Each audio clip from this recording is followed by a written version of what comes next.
Samantala, tiwala naman ang na hindi makakaapekto umano sa isinusulong na peace agreement ang sitwasyon sa Sabah. Ayon mismo sa palasyo, hindi hadlang ang pagiging facilitator ng Malaysia sa nasabing usapin. Balikan natin ang report ni Elena Luna.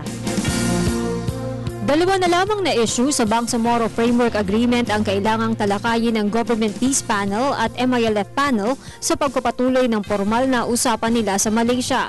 Ayon kay Presidential Spokesperson Edwin Lacerda, bahagi ang mga ito ng Framework Agreement na nilagdaan sa palasyo Oktubre noong isang taon.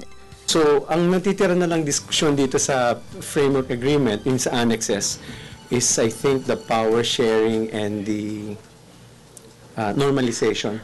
So these are the only two annexes remaining in the discussion. So hopefully, we don't know yet as to when it will start, but hopefully ito na lang dalawang issues na ang matitira. Kasabay nito, tiniyak ng palasyo na hindi magiging hadlang sa pagpapatuloy ng usapang pangkapayapaan ang issue ng Sabah. Remember from the very start, sinabing sulta ang pamilyang Kiram tungkol dito sa peace process. It was not discussed primarily because the Sabah issue is a foreign policy issue.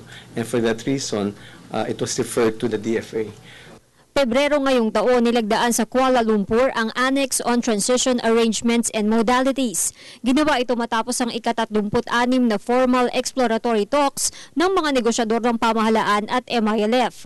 Nakadetalya sa annex na ito ang roadmap kung paano bubuuin ang Bangsamoro Region na siyang ipapalit sa Autonomous Region in Muslim Mindanao o ARMM. Ayon rin sa palasyo, hindi nila nakikitang dahilan ang pagiging facilitator ng Malaysia para maantala ang usapang pangkapayapaan. Ito ay kahit pa nagkaroon ng kaguluhan sa Sabah na bahagi ng bansang ito.